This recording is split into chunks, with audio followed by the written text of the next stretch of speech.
सेवा भाव किसी भी रूप में की जा सकती है।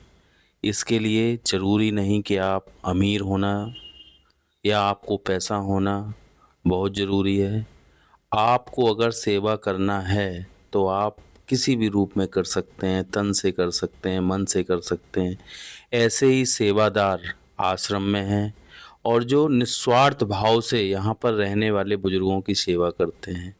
एक सेवादार है, अपनी बहन है, इस तरीके से सेवा करती है जैसे लगता है कि वो अपने माँ बाप की सेवा कर रही हैं। ये जानवी हैं। जब से आश्रम खुला है तब से ये निरंतर निस्वार्थ भाव से यहाँ पर रहने वाले बुजुर्गों की सेवा करती हैं। उनके कपड़े चेंज करना, उनके हाथ पांव दबाना, अगर किसी को कोई कष्ट है किसी भी समय फ़ोन कर दो तो निस्वार्थ भाव से वो आ जाती हैं। ऐसे सेवादार अगर आश्रम में हैं तो आप समझ सकते हैं कि बुजुर्गों को कभी कोई तकलीफ़ नहीं हो सकती। जब हम लोगों ने इनसे पूछा कि जानवी आप सेवा करते हो कैसा लगता है, कहती भैया यहाँ पर जब हम इन बुजुर्गों के साथ रहते हैं और जब इनकी सेवा करते हैं तो मुझे लगता है जैसे हम अपने माँ बाप की सेवा कर रहे हैं। ऐसी भावना जब अच्छी हो तो आश्रम में रहने वाले बुजुर्ग भी इनमें अपनी बेटी, अपनी बहू ढूंढते हैं। और ऐसे ही जानवी ने निस्वार्थ सेवा करते हुए आज भी सुबह से लेके शाम तक किसी भी समय याद करो आ जाती हैं।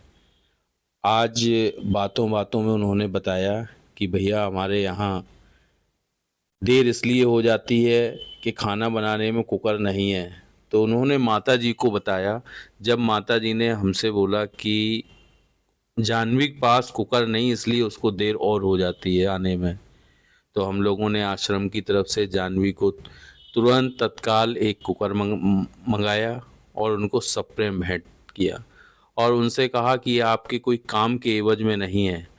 आपको कभी भी किसी भी चीज़ की ज़रूरत हो, आप यहाँ पर एक परिवार की सदस्य हैं, आप कभी बोलें, आपकी समस्याओं का ज़रूर समाधान किया जाएगा।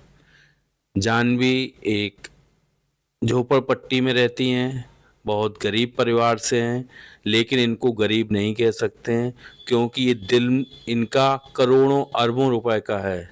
इतना अच्छा है कि ये माता पिताओं को जो खुशी देते हैं एक अरबपति, एक करोड़पति नहीं दे सकता। ऐसे सेवादार को मैं बहुत बहुत धन्यवाद करता हूँ। नमस्कार।